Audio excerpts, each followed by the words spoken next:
ఈరోజు మనము 3వ మాట ధ్యానించుకుందాము. ఎంతమందికి గుర్తుందో లేదో తెలియదు, కానీ 3 సంవత్సరాల క్రితం ఈ సంఘంలో నేను వాక్యం చెప్పడం స్టార్ట్ చేసింది 3వ మాట ద్వారానే. మళ్ళీ నాకు అవకాశం రావడం, మెమరీస్ అన్ని నాకు అలా గుర్తొస్తే చాలా భయపడ్డాను ఆ రోజు. అంటే భయం అయితే ఇప్పటిదాకా ఉంది, కానీ బట్ ఎలా చెప్పినా మీరు రిసీవ్ చేసుకుంటారు, సపోర్ట్ చేస్తారన్న ఒక కాన్ఫిడెన్స్ అయితే ఉంది. 3వ మాట చూద్దాము. యోహాను సువార్త 19వ అధ్యాయము 26వ వచనం చూద్దాము. యేసు తన తల్లియు తాను ప్రేమించిన శిష్యులను దగ్గర నిలుచుండుట చూచి, అమ్మా ఇదిగో నీ కుమారుడు అని తన తల్లితో చెప్పాను. తరువాత శిష్యుని చూచి, ఇదిగో నీ తల్లి అని చెప్పాను. ఆ గడియ నుండి ఆ శిష్యుడు ఆమెను తన ఇంట చేర్చుకున్నాడు. అయితే 7 మాటలతో మనం చూస్తే ఈ 3వ మాట అనేది కొంచెం డిఫరెంట్గా ఉంటుంది. కొంచెం అన్ని మాటలు అందరి గురించి ఉంటాయి, కానీ 3వ మాట కేవలం తన శిష్యుడు తన తల్లి గురించి ఉంటుంది. అయితే ఈ మాట మనం స్పెషల్గా ఓన్లీ యోహాను సువార్తలో చూస్తాము, ఎందుకంటే ఆయన అక్కడ నుండి చూచి ఆయన అంతటా ఆయన రాసిన మాట కాబట్టి. మనకు యోహాను గారి గురించి తెలుసు కదా, ఇక్కడ మనకి చెప్తారు తాను ప్రేమించిన శిష్యుడు. అంటే 12 మందిని ప్రేమించారు యేసు ప్రభు, కానీ యోహాను గారిని ఇంకొంచెం ఆయన చాలా దగ్గర, ఆయన ఇన్నర్ సర్కిల్కి చాలా దగ్గరైన వ్యక్తి, చాలా ఆత్మీయమైన శిష్యుడు కదా. సో యోహాను గారిని తాను ఎంతో ప్రేమించిన శిష్యుడు అన్నాడు. మనం యోహాను రాసిన పత్రిక సువార్త మొత్తం చూసినప్పటికీ ఆయన దేవుని దగ్గరగా చూచి రాసిన మాటలే ఉంటాయి. అలాగే ఎంతోమంది చూడని వేరే శిష్యులు, ఇతర శిష్యులు చూడని మాటలు కూడా ఈయన చూచి ఈయన స్పెషల్గా ఈయన సువార్తలో రాసుకున్నారు. యోహాను సువార్త 1వ అధ్యాయంలో మనకి ఏమని ఉంటుంది? ఆదియందు వాక్యము ఉండెను, వాక్యము దేవుని యొద్ద ఉండెను, వాక్యమే దేవుడై ఉండెను. 14వ వచనం చూస్తే వాక్యము శరీరధారి అయి కృపా సత్య సంపూర్ణే వచనం ఉంటుంది. అంటే ఈ వాక్యం అంటే దేవుడే కదా. ఈ వాక్యము జీవము గలది, నిత్యమైనది, శరీరధారి అయి మన దగ్గరికి వచ్చిందని ఆయన స్పష్టంగా ఆయన చూశాడు కాబట్టి చూసి రాశాడనమాట ఇక్కడ. అయితే ఇక్కడ యోహాను గారు ఉన్న స్టాండ్ పాయింట్, ఆయన దృక్పథం. శిష్యులు ఎవరు లేరు అక్కడ శిలువ దగ్గర, కానీ యోహాను సువార్త అందరూ వింటున్నారండి? హల్లెలూయా. యోహాను గారు ఆయన ఒక్క శిష్యుడే శిలువ దగ్గరగా సమీపంలో నిలబడి ఆయన చూసి రాసిన మాట. మనం ఇక్కడ పైన చూస్తే 4 స్త్రీలు ఉన్నారు, తల్లి చెల్లి, అలాగే ఇంకో 2 ఉన్నారు. వాళ్ళతో పాటు ఈ శిష్యుడు కూడా ఉన్నాడు. అయితే మనము పైన నుంచి ఒకసారి చదివితే సైనికులు 23వ వచనం చూస్తే, సైనికులు యేసును సిలువ వేసిన తరువాత ఆయన వస్త్రములు తీసుకొని ఒక్కొక్క సైనికుని ఒక్కొక్క భాగము వచ్చినట్లు వాటిని 4 భాగములు చేసి, ఆయన అంగీని కూడా తీసుకొని ఆ అంగీ కట్టులేక పైనుండి యావత్తు నేయబడినది కనుక వారు దానిని చింపగా అది ఎవరికి వచ్చునో అని దాని కోసము చీట్లు వేయడమని ఒకరితో ఒకరు చెప్పుకోరు. వారు నా వస్త్రములు తమలో పంచుకొని నా అంగీ కొరకు చీట్లు వేసిరి అన్న లేఖనము నెరవేరినట్లు ఇది జరిగాను. మనము కీర్తనలు 22వ అధ్యాయం చూస్తే 22వ అధ్యాయము 18వ వచనం చూద్దాం. నా వస్త్రములు వారు పంచుకొనిచున్నారు, నా అంగీ కొరకు చీట్లు వేయించున్నాను. చాలు. సో అంటే ఇక్కడ ఉన్న లేఖనం నెరవేర్చడం కొరకు ఇది జరిగిందని మనకి ఇక్కడ స్పష్టంగా ఉంది. యూదుల ఆచారం ప్రకారము వాళ్ళకున్న వస్త్రాధారణ ఏంటంటే ఒక 5 భాగాలు. తలపాగా, ఒక పై వస్త్రము, లో వస్త్రము, ఒక నడుముకి ఒక కట్టు బెల్ట్ లాగా, కాళ్ళకి చెప్పులు. ఈ 5 భాగాలు యూదుల ఆచారం ప్రకారం వాళ్ళ డ్రెస్ కోడ్ అనమాట. అయితే ఇక్కడ 4 భాగాలు అయిపోయింది, ఇంకొక లో వస్త్రం ఉంది. అది ఒకే ఒక పీస్ ఆఫ్ క్లాత్తో చేశారు కాబట్టి దాన్ని చింపేస్తే దానికి ఉన్న విలువ ఉండదు. సో దానికోసమని వాళ్ళు చీట్లు వేసుకున్నారు. అయితే దానికి ఉన్న ప్రాముఖ్యత ఏంటంటే యూదులలో వాళ్ళు చిన్నప్పుడే తల్లి వాళ్ళ కొడుకులకి ఈ వస్త్రం అనేది చేయించి ఇస్తారనమాట. సో అది చాలా తల్లికి కొడుక్కి అది చాలా ఒక విలువైన వస్త్రంగా మనం చూసుకోవచ్చు. వీళ్ళు ఇక్కడ ఏం చేస్తున్నారు, ఆ వస్త్రాన్ని ఎవరు పంచుకోవాలని చీట్లు వేస్తున్నారు కదా. సో ఈ చీట్లు వేస్తున్నారు, నా తల్లి నా కోసం ఎంతో ఇష్టంగా చేయించిన వస్త్రము వీరు ఇలా పంచుకుంటున్నారు అన్న బాధతో తర్వాత ఆయన ఈ 3వ మాట పలికాడనమాట. అయితే ఇక్కడ మనం చూస్తే యోహాన్ గారికి ఏమన్నారు, ఇదిగో నా తల్లి నీ కుమారుడని తల్లితో చెప్పాను. తర్వాత శిష్యుని చూసి ఇదిగో నీ తల్లి అని చెప్పాను. యోహాన్ గారికి ఏమంటున్నారు, నేను ఇక్కడ ఉన్నాను, నేను వెళ్ళిపోతున్నాను కాబట్టి నా బదులుగా నా స్థానంలో ఉండి నా తల్లిని చూసుకోమని చెప్తున్నాడు. ఎందుకంటే ఆయన పెద్ద కుమారుడు కదా. చాలామంది హిస్టోరియన్స్ చరిత్రకారులు వాళ్ళు ఏం చెప్తారంటే, యోసేఫ్ గారు ఎవరైతే తండ్రి, యోసేఫ్ గారు యేసుప్రభు చిన్న వయసులో ఉన్నప్పుడే చనిపోయారు. సో ఆయన లేరు కాబట్టి ఇంటి బాధ్యత మొత్తము, తల్లి బాధ్యత మొత్తం యేసుప్రభు పెద్ద కొడుకు స్థానంలో ఉండి తీసుకుంటున్నాడు అని చెప్తారు. సో యేసుప్రభు పెద్ద కొడుకు స్థానంలో ఉండి ఆయన వెళ్ళిపోతున్నాడు కాబట్టి ఆయన స్థానంలో తనకి ఇష్టమైన శిష్యుడు యోహాన్ గారిని నిలవబెట్టి ఈ మాట చెప్పారు. అయితే ఇప్పుడు యేసుప్రభు నార్మల్గా ఏం లేడు, నార్మల్ స్టేట్లో లేడు కదా. చాలా పెయిన్లో, చాలా బాధలో ఉన్నాడు, చాలా ఇబ్బంది పడుతున్నాడు, రక్తపు ముద్దగా అక్కడ వేలాడి ఉన్నాడు. కానీ ఆ స్థితిలో కూడా ఆయన తన తల్లిని చూశాడు. అయితే ఇక్కడ పాయింట్ మనం చూడాలి, despite his own pain he seen his mother. అంటే ఆయన ఆల్రెడీ ఆయన చాలా బాధలో ఉన్నాడు, కానీ తన తల్లి బాధని ఆయన అక్కడ చూశాడనమాట. ఆయన మండు ఎండలో ఉండడం మనకు తెలుసు, రక్తపు ముద్దగా ఉన్నాడు, చేతికి నెయిల్స్ మేకులు ఉన్నాయి, కాళ్ళకి మేకులు ఉన్నాయి, తలకి ముళ్ళ కిరీటం ఉంది.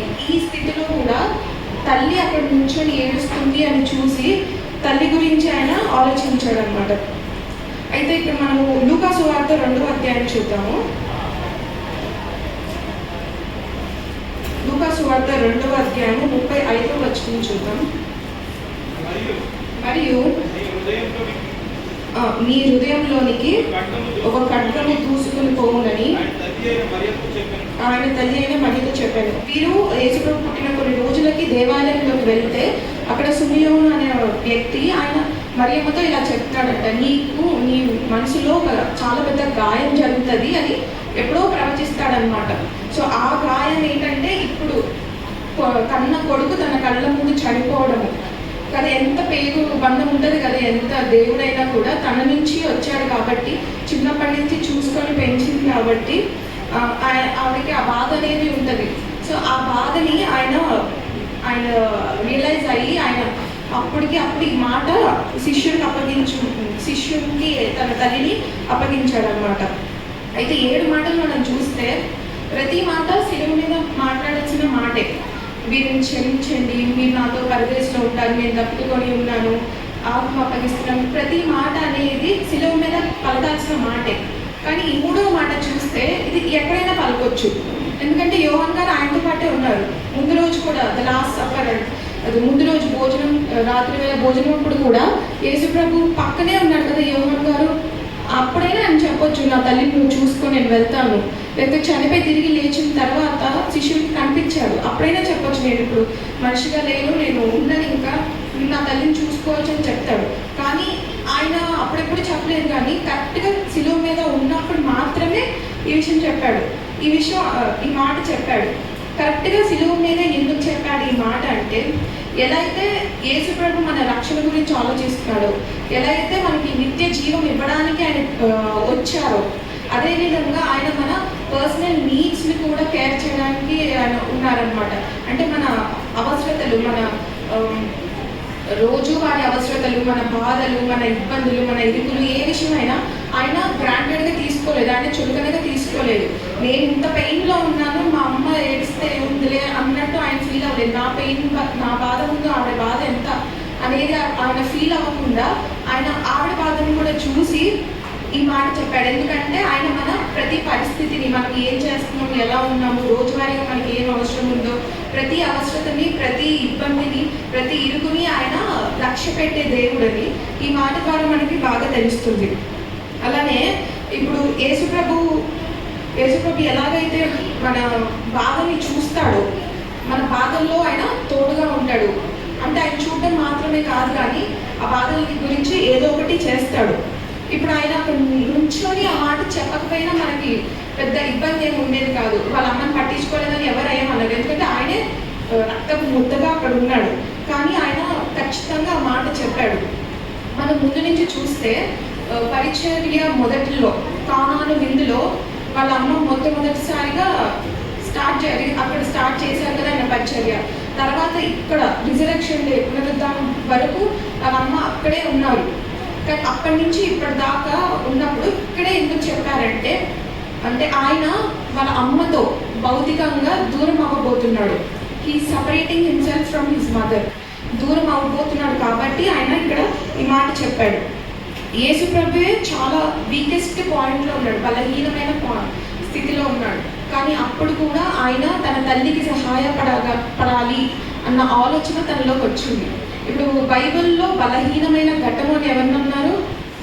స్త్రీలను అన్నారు కదా. మరి పరిచర్యలో అంతా చూసుకుంటే ఆయన ఎక్కడికి వెళ్తే అక్కడ, ఆయన చనిపోయినప్పుడు శిలువ దగ్గర, సమాధి దగ్గర ఎక్కువ ఎవరిని చూస్తాము? స్త్రీలు. బలహీనమైన ఘట్టము అనబడిన వారినే యేసుప్రభు ఇంకా బలముగా వాడుతున్నారు కదా. అంటే ఇప్పుడు నేను బలహీనంగా ఉన్నాను అని అంటే నిన్ను వాడుకోలేదని కాదు. ఇప్పుడు నాకు అనారోగ్యం వచ్చింది అనుకోండి, నేను అసలు ఎవరితో మాట్లాడి, ఎవరిని పట్టించుకొని, ఎవరి పని వాడి, ఎవరు ఏమైపోతున్నా నేను అసలు పట్టించుకోను కదా. ఎవరు ఇదిగో అంటే నేను బాగా అయ్యేంతవరకు నేను కదలను అన్నట్టు మనం ఉంటాము. కానీ యేసుప్రభు ఆయన అప్పుడు 100% దేవుడే, కానీ ఆ క్షణంలో కూడా ఆయన 100% మనుషుడే కదా. సంపూర్ణంగా ఆయన మనుషుడే. ఆయన దేవుడు, ఆయన శక్తులు వాడుకొని ఆ సిలువను తీసేసి బయటకు వచ్చేయచ్చు. కానీ ఆయన మనిషి రూపంలోనే ఉండి ఆ బాధనంతా ఆయన భరిస్తున్నాడు కదా. సో ఆయన మనిషిగా ఉండి కూడా తన తల్లి యొక్క బాధని ఆయన ఇక్కడ అర్థం చేసుకొని ఆయన ఆ మాట చెప్పాడు. అయితే అదేవిధంగా మనల్ని బలహీనమైన ఘట్టం అన్నారు కదా. సో మనం బలహీనంగా ఉన్నప్పటికీ ఎలాగైతే దేవుడు తన బలహీనమైన స్థితిలో తన తల్లికి సహాయపడ్డారో, మన బలహీనమైన స్థితిలో కూడా మనం ఇతరులకి సహాయపడాలి అని దేవుడు మనల్ని ఆశిస్తున్నాడు, కోరుకుంటున్నాడు. అంటే దేవుడు మనల్ని అభిషేకించాడు, దేవుడు మనల్ని పిలుచుకున్నాడు, మనల్ని బహుకరించాడు. కాబట్టి మనము ఎంతో గొప్పగా మనము ఎలాంటి స్థితిలో ఉన్నా ఇతరులకి సహాయం చేయగలగాలి అన్న ఆలోచన దేవునికి ఉంది. కాబట్టి ఈ మాట శిలువ మీద పలికాడు. అయితే మరియమ్మకి ఏమై ఉంటుంది, నా పెద్ద కొడుకు నన్ను చూసుకోవాలి జీవితాంతము, ఎవరికి అప్పగిస్తారేంటి అని అనుకుంటుందేమో. కానీ యేసు ప్రభు పని చేస్తున్నాడు. ఎలా అంటే ఏ శిష్యుడికి అప్పగించలేదు, కానీ యోహానికి మాత్రమే అప్పగించారు. యోహానికి ఎందుకంటే మనం 12 మంది శిష్యుని చూస్తే, యూదా గారు కాకుండా తర్వాత మత్తయి వచ్చారు, వీళ్ళందరినీ చూస్తే వీళ్ళందరూ హతసాక్షులు అయ్యారు, చంపబడ్డారు ఎక్కడో చోట. కానీ యోహాన్ గారు మాత్రమే తన వృద్ధాప్యంలో న్యాచురల్ డెత్ పొందారు, సహజంగా మరణించారు. అంటే ఇప్పుడు వీళ్ళందరితో కన్నా యోహాన్ గారు చాలా కాలం ఉంటారు కదా. సో యేసుప్రభు ఏమనుకున్నాడు, వీళ్ళందరితో ఉంటే కొంతకాలమే నా తల్లితో ఉంటారు. కానీ యోహాన్ గారు అయితే చాలా రోజులు, చాలా సంవత్సరాలు నా తల్లితో ఉంటారన్న ఆలోచనతోనే యేసుప్రభు తన తల్లిని యోహాన్ గారికి అప్పగించాడు. మనం కూడా చాలా స్థితుల్లో అనుకుంటాం, నాకు ఎందుకు ఇలా జరుగుతుంది, ఇలా అనుకోలేదే, నాకు ఇలా వద్దు అని మనం అనుకుంటాం. కానీ ప్రతి విషయం వెనకాల యేసుప్రభు అనేది ఆయన చిత్తంలో ఉంటే ఆయన మనకి మన సహాయం చేస్తాడు, మన పట్ల ఆయన పని చేస్తూనే ఉంటాడు.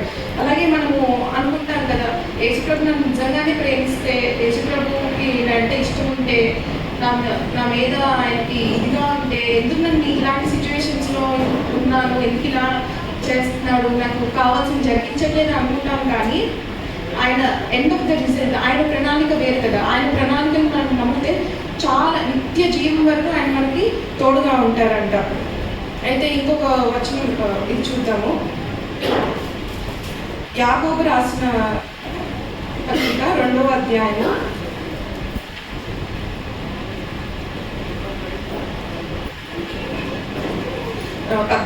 14 నుంచి చూద్దాము. నా సహోదరులారా, క్రియలు లేనప్పుడు ఎవడైనాను తనకు విశ్వాసము కలదని చెప్పిన ఎడల ఏం ప్రయోజనము? అట్టి విశ్వాసం అతను రక్షింపగలదా? సహోదరుడైనా సహోదరి అయినా దిగంబరులై ఆనాటికి భోజనం లేక ఉన్నప్పుడు మీలో ఎవరైనాను శరీరముకు కావాల్సిన వాటిని ఇయ్యక సమాధానంగా వెల్లుడి, చలి కాచుకొనుడి, తృప్తి పొందుడని చెప్పి ఎడల ఏం ప్రయోజనము? అలాగే విశ్వాసము క్రియలు లేనిదైతే అది ఒంటిగా ఉండి మృతమైనదగును. చాలండి. మనకు తెలుసు కదా, క్రియలు లేని విశ్వాసము మృతము. అయితే మనకి చాలా విశ్వాసం ఉంది కానీ చూపించలేకపోతున్నాము, ఉపయోగం లేదు కదా. సో ఇక్కడ మనము ఏం చేస్తున్నామంటే, ఆయన చూస్తున్నాడు కదా, ఆయన చూస్తూ ఆయన చూసి ఊరుకోలేదు, ఆయన తల గురించి మాట్లాడాడు. అలాగే మనము ఎవరైనా ఇబ్బందుల్లో ఉన్నారు, ఎవరైనా ఇరుకులో ఉన్నారు, కష్టాల్లో ఉన్నారు, వారిని మనం అలా చూసి వదిలేయకూడదంట. మనం ఏం చేయకపోయినా నీ కొరకు బాధపడే దేవుడు ఒకడు ఉన్నాడు, నిన్ను ప్రేమించే దేవుడు ఒకడు ఉన్నాడు, నిన్ను చూచే దేవుడు ఒకడు ఉన్నాడు, నీ కోసం ఆలోచించే దేవుడు ఒకడు ఉన్నాడని చెప్పడము మన బాధ్యత. సర్వలోకానికి వెళ్ళి సర్వ సృష్టికి సువార్తను ప్రకటించమని మనకు చెప్తుంది. సువార్త అంటే ఏదో కాదండి, మన కొరకు చనిపోయి తిరిగి లేచిన దేవుడు ఒకడు ఉన్నాడు అని మనము చెప్పడమే సువార్త.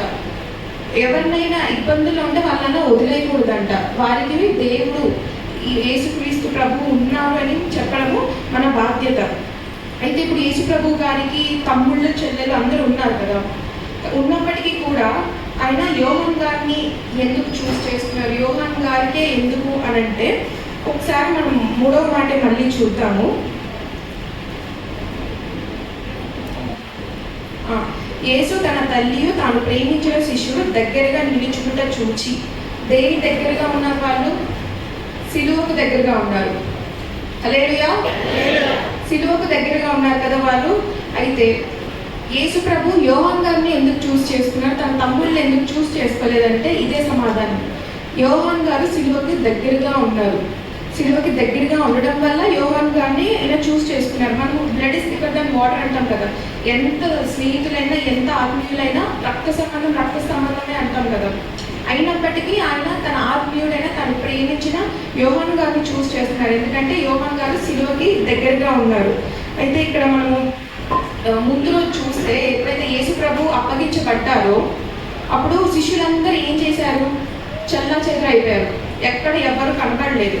కానీ నెక్స్ట్ డే ఎప్పుడైతే సిలువ వేయబడ్డారో మనం శిష్యులందరినీ చూడం, కానీ యోహాన్ గారు మాత్రమే సిలువకి దగ్గరలో మనం చూస్తాము. ఎందుకంటే యోహాన్ గారు యేసు ప్రభుని బాగా ప్రేమించి వెళ్ళిపోయారు, తిరిగి వెళ్ళిపోయి, కానీ ఆ ప్రేమ ఉంది కదా, ఆ ప్రేమ అనేది తిరిగి మళ్ళీ సిలువకి దగ్గరికి లాక్తుంది అనమాట. అందుకే ఆయన సిలువ దగ్గరికి వచ్చాడు. కానీ సిలువ దగ్గరికి వచ్చినప్పుడు కూడా ఆయన చాలా ఎంబారస్డ్గా ఫీల్ అవుతున్నాడు. యేసు ప్రభు నన్ను చూడకపోతే ఇప్పుడు బాగుంది, నేను ఆయనకు నా మొహం చూపించుకోలేను, ఆయనకు కావాల్సిన టైంలో నేను అక్కడ లేకుండా నేను దూరంగా పారిపోయాను, తిరిగి పాడలాగా, మళ్ళీ ఇక్కడికి వస్తే ఆయన ఏమనుకుంటాడో అని ఒక ఇదిగా లోపలైతే ఉంది. కానీ యేసు ప్రభు ఆయనను చూశాడు, ఆయనని క్షమించి ఆయనకి ఒక రెస్పాన్సిబిలిటీని అప్పగించాడు కదా. నా తల్లిని చూసుకోండి, ఆయన సొంత తల్లిని అప్పగిస్తున్నాడంటే చాలా పెద్ద రెస్పాన్సిబిలిటీ. ఎంత నమ్మకం ఉండకపోతే, ఎంత ప్రేమ ఉండకపోతే ఆ విషయం చేస్తారు. ఆయన సొంత తల్లిని అప్పగించాడు. అప్పగించిన తర్వాత ఆయన జీవితం అనేది ఆ సిలువ దగ్గర యోహాన్ గారి జీవితం మొత్తము మారిపోయిందనమాట. ఆ ఒక్క చూపు యేసుప్రభు ఆయన వైపు చూశారు, తన జీవితం ట్రాజెక్టరీ, తన మార్గం అంతా మారిపోయిందనమాట. అయితే ఈ మాటలో మనకి ఇదే తెలుస్తుందండి, సిలువ దగ్గరికి మనము తిరిగి రావాలి. సిలువ దగ్గరికి మనం అంటే చాలా దూరం అయిపోయి ఉన్నామేమో దేవుని దగ్గరికి అనుకుంటాం, కానీ ఒక్క బైబిల్ తెరవడం అంత దూరంలో ఉన్నాము, ఒక మోకాలు ప్రార్థనలో దూరం ఉన్నాము, ఒక కన్నీటి ప్రార్థనతో దూరం ఉన్నాము. ఇవన్నీ చేస్తే మనం యేసుప్రభుకి దగ్గరికి అయిపోతాం, ఎంతో దూరంలో లేవు. ఆయన ఒక్క చిన్న పని కోసము ఆయన ఇప్పుడు వెయిట్ చేస్తున్నాడు. మనకి మన జీవిత లక్ష్యం తెలియకపోవచ్చు, మన పర్పస్ ఏంటో తెలియకపోవచ్చు, మన బాధ్యతలు ఏంటి, ఏం చేయాలి, దేవుని కోసం ఎలా బతకాలి, ఏమన్నా తెలియకపోవచ్చు, కానీ సమాధానం అంతా మనకి సిలువలో ఉంటుంది. ఆ సిలువ వైపు చూస్తేనే మనకి సమాధానం దొరుకుతుంది. సిలువ అంటే ఆ ఒక్క సింబల్ కాదు, సిలువ అంటే దాని మీద ఉన్న యేసు ప్రభు, మన కోసం చనిపోయి తిరిగి లేచిన యేసు ప్రభు, మన కోసం రక్తం కార్చి, ఆ విజువల్ చూస్తేనే మనకి ఎలా ఉంటుంది, ఆ రక్తం కార్చిన యేసు ప్రభు వైపుకి మనం తిరిగితేనే మనకి వీటన్నిటికీ సమాధానం కలుగుతుందంట. మనము మన గతమంతా మర్చిపోవాలి, మనం చేసిన తప్పిదములు, మనం చేసిన పాపాలు, మనం మాట్లాడిన ప్రతి చెడు మాట, చేసిన ప్రతి చెడు క్రియ అన్నీ వదిలిపెట్టి మనం ఆయన వైపు తిరిగితే ఎంబారస్డ్గా ఫీల్ అవ్వాల్సిన అవసరం లేదు. ఆయన మనల్ని ఫర్గివ్ చేసి మనల్ని క్షమించగలిగిన దేవుడు. యోహాన్ గారిని క్షమించినప్పుడు మనల్ని క్షమించగలిగిన దేవుడు మనకి మళ్ళీ రెస్పాన్సిబిలిటీస్, బాధ్యతలు ఇచ్చే దేవుడుగా ఆయన ఉన్నాడు. అయితే సిలువు వైపుకి మనం తిరగడం అనేది ఈ మాటలో మనము బాగా చూసుకుంటాము. ఎలాగైతే యోహాన్ గారిని ఆయన క్షమించి ఆయనకి రెస్పాన్సిబిలిటీ ఇచ్చి నిత్య జీవాన్ని ఆయన ఇచ్చాడో, మనకు కూడా ఆయన అలాంటి రెస్పాన్సిబిలిటీ ఇచ్చి మనకి నిత్య జీవం ఇస్తాడని ఈ మాట మనకు చెప్తుంది. ఎందుకంటే యేసుప్రభు మనందరినీ ప్రేమిస్తున్నాడు, యేసుప్రభు నిన్ను ప్రేమిస్తున్నాడు, యేసుప్రభు నన్ను ప్రేమిస్తున్నాడు. ఈ చిన్ని కొద్ది మాటలు దేవుడు దీవించును గాక. ఆమేన్.